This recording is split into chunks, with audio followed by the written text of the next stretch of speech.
Welcome back to how to use Canva like a pro. In this video, we're going to talk about some of the design basics within the design files, how to make changes in Canva, especially how that relates to type and graphics. So we'll talk in a separate video about photography because that's kind of its own thing, but we're going to get going here on how to start editing these files and making the most out of them. Just so that you're aware, I am using Canva Pro for all of these videos, which is their paid level. In the past, Canva Free was great. Now they've upgraded so much that Canva Pro really is worth the cost of it if you don't use any other creative software. So if you want to know more of my ideas on why I recommend it, go back to video 1 and I'll talk more about that there. But for now, let's jump right in here.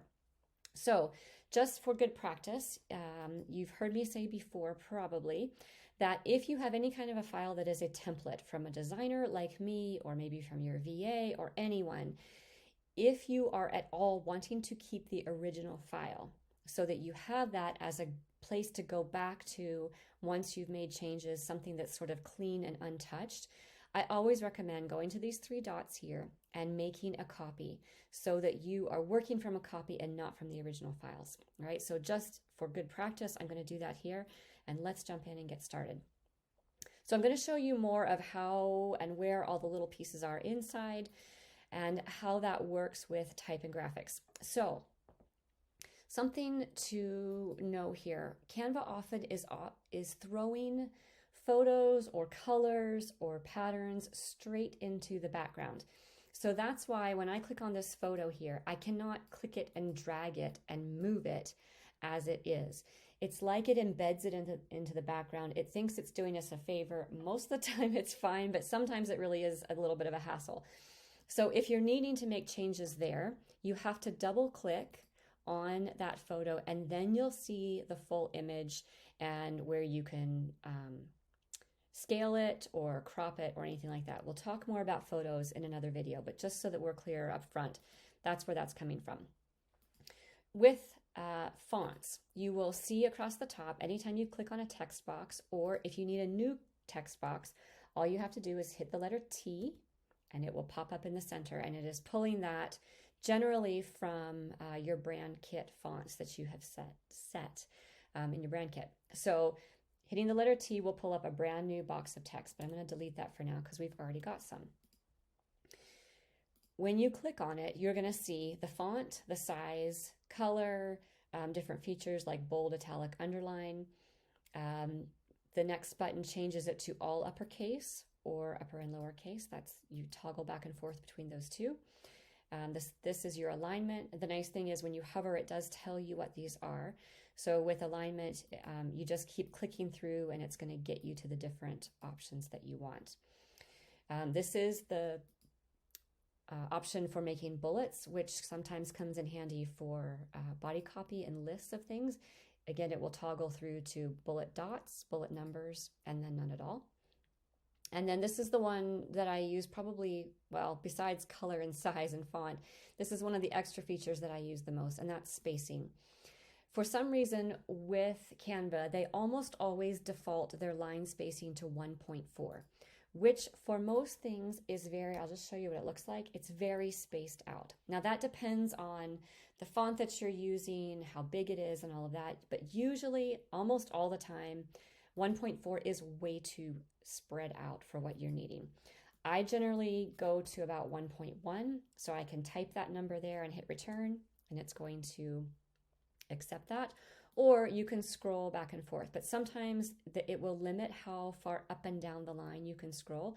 So if it's stuck and it's not sliding to where you want it, or you just don't want to have to like nudge it to the exact right spot, just type in a number and it will recognize it.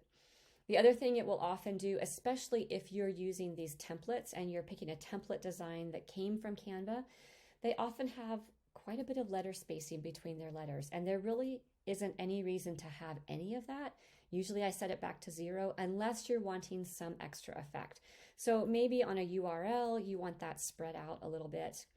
Mine is a graphic that's placed here, so it won't show you that there. But just be really mindful of that, that my sort of tried and tested rule is it legible? And as soon as you start spreading words out really wide, you lose a lot of the legibility. So just be aware of that. Your anchor text box is telling you whether it's making changes from the top down, from the center out, or from the bottom up.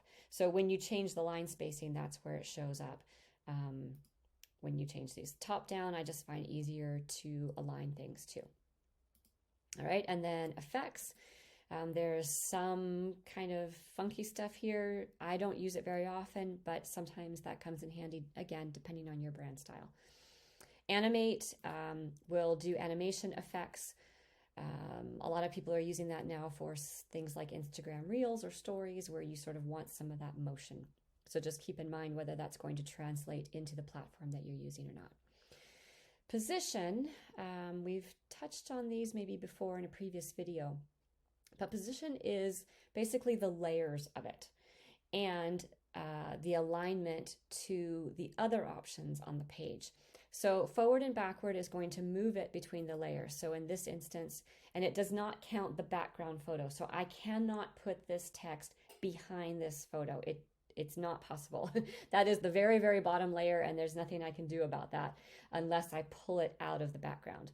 So I can go back. So you'll see that's as far back as it can go. It can go behind this white sort of transparent box, but there's nowhere else for it to go. And then I can bring it back forward again. The other part with this alignment is kind of handy. So say you kind of got things where you want them, but you're not quite sure they're all aligned properly. If you select them all, so this is going to select the box. I'm going to hold down the Shift key. Shift is how I can click more or less items. So if I hold down Shift and I click that, you'll see the box is now unselected, but the three in the middle are. So by clicking position, I can align it to the center and it's going to snap it right into the middle. And it's smart enough too to know that it's wanting me, that I am wanting to align it within this white box. So you'll notice it didn't center it on the page. It centered it to each other because it was close enough to this background white box, which comes in very handy. The other option too is you can space it out more symmetrically if that's something that you're looking for. So if I go vertically, you'll see it's going to drop that text box down. The thing to be careful with there is often by putting it right smack in the middle, it actually looks like it's too low. And that is just a design optical illusion that I want you to be aware of. So generally, instead of having it all the way at the bottom, you just want to cheat it up a little bit. Now in this case, and you'll see when I did that, it popped up some of these purple lines. So these purple lines are going to be one of your best friends. Those are alignment markers so that you know when things are centered, when they're all just sort of in the place that they're supposed to be. So the difference between them, and you'll see there is, it might not show you here, I might need to find something else let's try this. So the solid lines are aligning things on the entire page. So you'll notice when I click this one and I drag the text up and down, that solid line that's running horizontal, that is aligning the text right into the middle of page one. And same with the vertical line, it's aligning it to the logo up above and the graphic down below. But you'll also notice that there are some dotted lines. So watch up here above the icon and down here below the URL. When I click this and drag it, that changes to dotted. Dotted means it is aligning things within a group. So solid line means it's aligned within a whole section or a whole page. Dotted line basically means in relationship to each other.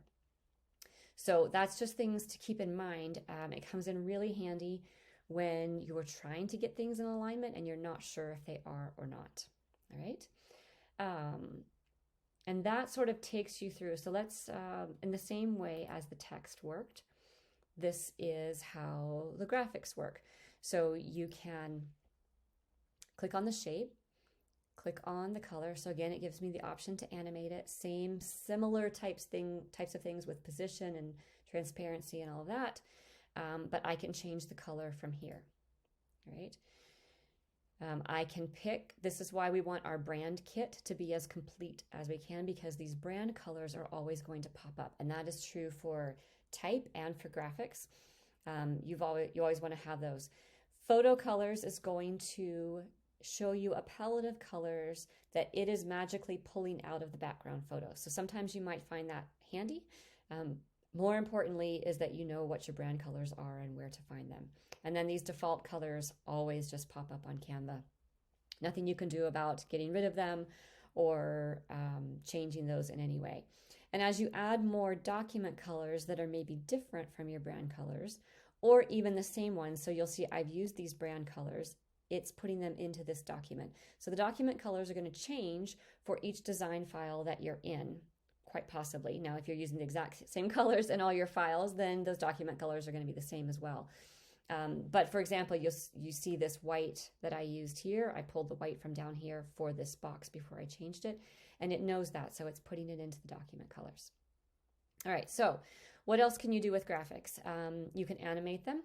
You can adjust the position, so forward and backwards, and alignment. So I could put this in the center if I want, or I can undo that if I don't want. You can copy the style, and then you can paste the style into another graphic somewhere else.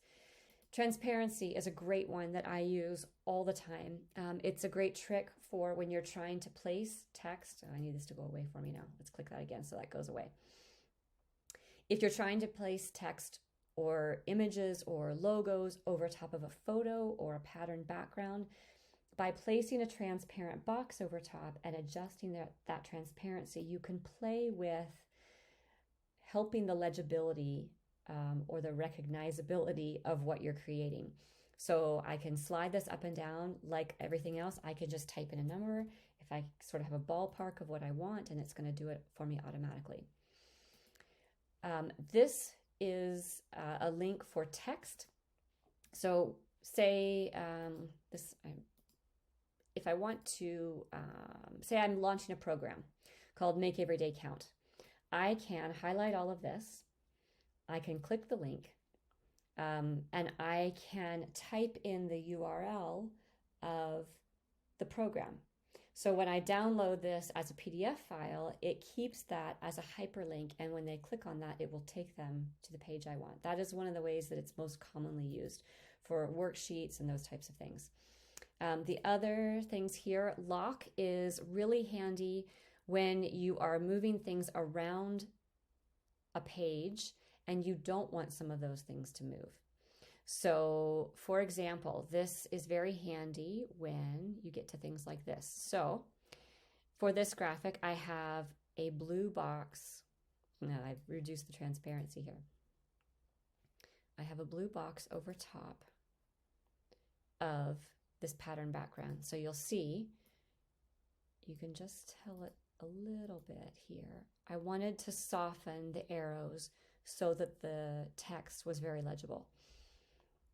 When sometimes when you place one square straight over top of another square, when one is in the background, it's helpful to lock that background so that you don't accidentally replace it. So what I mean is, when I place a new box over top of the old box, Canva often thinks that you want the new one and you want to replace the old one with the new one.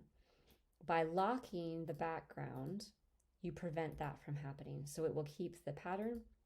You'll also see a little lock thing comes up. So if you're ever trying to click something or move something and you can't figure out why it won't let you do it, check and see. It'll tell you that it can't be edited. And all you have to do then is click on it and click the unlock button there. Okay. So that's where that often comes in handy. Usually you don't have so many elements on the page that you're needing to lock and unlock, and it's kind of a hassle to keep going back and forth. All right, so that is some basics on how the functions of the different pieces work. We're going to jump more into actually making edits to the fonts in the next video, so stay tuned.